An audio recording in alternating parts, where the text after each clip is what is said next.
Another quick tie. Your next fly starts here. Hey everyone, welcome back to another Quick Time. My name is Tim Hepworth here with Fly Fishing Bover Outfitters and Thursday Night Live Fly Tying. And tonight we are tying up a fun little fly called the Mop Sculpin. You can see it there on the screen. Super tried and true bug. It's really making its ways in the fly fishing world. Seeing a lot of success on it in some varying colors, but I think this is the go-to color you're gonna wanna have in your box.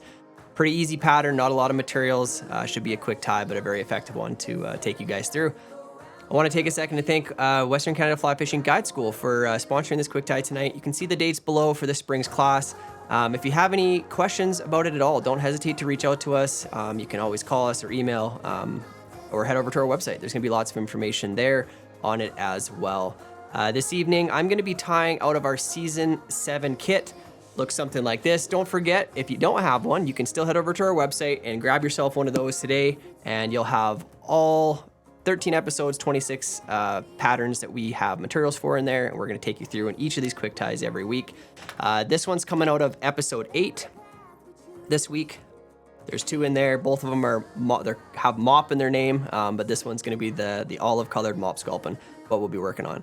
Don't forget to like and subscribe to this video. Let us know how you like this pattern, and just drop a comment there for us. If you aren't tying out of our kits tonight, don't worry about it at all. You can head over to our website and you can see there we have a full fly recipe for this fly. Just dig into your own fly materials and you can get through this pattern with us as well. If you are tying out of our individual kits, the packaging will look a little different than it does that I have here, but it is the same materials exactly as we're using on this fly today. All right, well, let's take a peek at the vise where there's no fly at all. And I will show you what this thing looks like. You tell I'm prepared, eh? There it is. That is our Mop Sculpin. So a very, very simple fly. We've basically got, that's 3 materials in here. Very simple but effective. We're tying this on a jig style nymph, so the hook point is gonna ride high or up on this fly.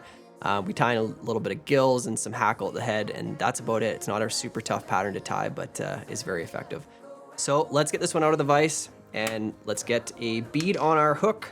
So again, on these jig style hooks, when you're working with the bead, you're gonna see that there's a slot on one side, difficult to show you here on the camera, and then there's a smaller hole on the other side, and the smaller hole is where you wanna put the bead on and the hook point, and you just gotta rotate it around until it slides down and sits nice and deep on that hook point.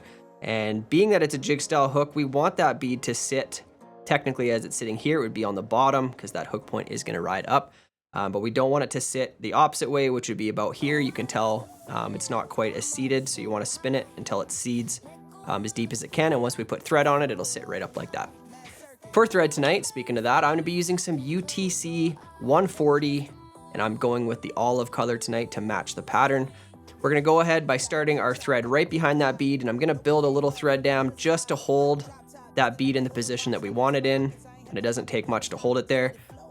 I'll go ahead and trim our tag end out, and I'm going to take thread wraps all the way down. We want to get some good coverage on this hook shank, as this material we're going to be adding here, we want it to have something to bind to and not really slip around all that much.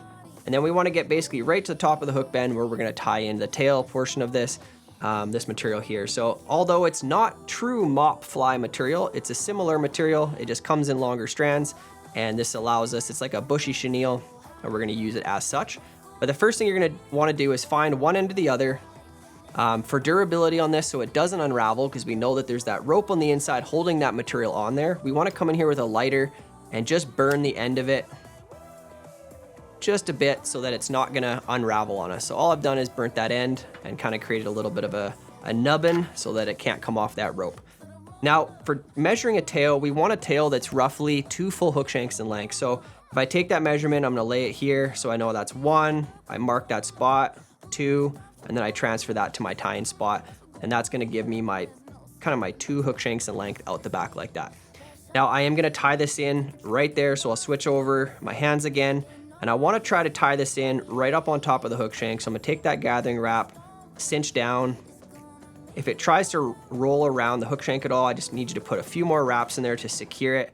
I am leaving this tag end on here of the chenille. Don't get rid of that right away, because we are going to be palmering that up the hook shank, and we don't want that to go anywhere. Also could take a drop of super glue before you tied it in. That would give you a little bit more security as well. But what I'm gonna do before I move forward and palmering this up is I am gonna add some super glue just the top of the hook. I like my Zap-A-Gap.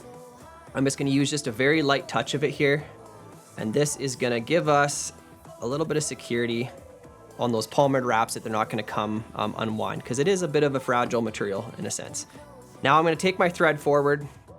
I'm gonna leave it right up here, and I'm just gonna start palmering some nice touching wraps forward. This is just giving a little bit of bulk to the fly up over that super glue we just put in. And we do wanna leave ourselves just a little bit of space behind that bead as we have a couple more materials to go in here. So as always, get that thread wrap behind the material and in front and behind and in front again, just to make sure that's secured down. And then we can go ahead and trim out our body material and that chenille material and get that out of the way. So we should be left with something like that so far. We've got our tail tied in. We've got our forward thread wraps up the hook shank. And now we have a little bit of space behind the bead to go to our next material. That next material is we're gonna be tying in some gills on this fly. So it's more of like, you could think of it like a hot spot or something like that, where we're, showing the underside of the gill of the sculpin. Also can make them look wounded or that they're bleeding, and even more attractive to a trout.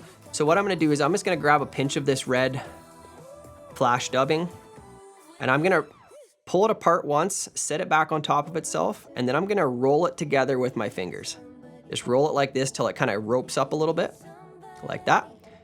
And I'm gonna tie this in about the midway point down that dubbing. And I'm just gonna tie that over right on top of the hook shank. Technically a top right now, but would be the bottom of the fly. And I'm gonna take a thread wrap forward towards the bead, fold it back over, and take another thread wrap back. Okay, so I've created that little bit of a doubled over appearance. From here, I'm gonna trim this to length, and I want it to extend at the very longest to the back edge of that hook bend, and I'm gonna cut it off at a tapered angle. So I'm gonna come in here, start shallow, and just start kind of cutting until I get to that point. So it's not just a straight cut off, but you got some shorter pieces and longer pieces tied in there. And that's gonna be our gills on this fly. Not a huge amount of this material. We don't wanna overdo it, but we want it to be visible to that fish. And just like that, we're gonna be on to our last material, which is gonna be our hackle feather, or soft hackle feather. We're gonna tie in here. We have it in grizzly olive. I'm gonna expose the tip of the feather just by pulling down those little pieces on the stem. And once I have that exposed, just the very tip, that's the tip I'm gonna tie in. Now I want this to all sway backwards. So I want the underside of the feather to be pointed back rearward down the fly when I tie this in. I don't want the top side facing that way. Really important to secure this in. I'm taking thread wraps behind and in front of that tag end. And I'm gonna come in here and trim. Once it's secured, I can trim out that stem from the head. And now all I'm gonna do is I'm gonna do nice palmering wraps forward to the bead. Try to use most of this feather. There's no point in not using it. A little bit bushier and bulkier, the better. We do want those feather pieces to go rearward, so encourage with each wrap. I'm just pulling them back and down the fly, and I'm just gonna palmer this forward till I get to the bead. And even if I gotta stack a few wraps in here right behind the bead, I just wanna use up the majority of that feather. I don't wanna use the fluffy stuff at the bottom of the feather, but I wanna use pretty much everything else. I'm gonna get one more wrap in just before that fluff.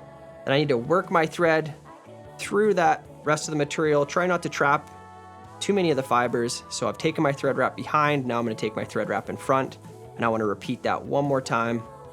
Work it back through again. Just try not to trap too many of those pieces of the feather. And then back in front again with a couple more to secure.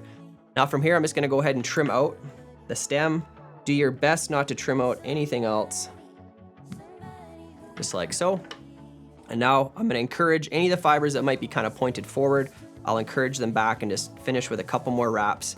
And then I'm gonna come in here, I'm gonna whip finish this fly just as is, add just a touch of resin to my thread wraps, and that will be all that is written for this fly.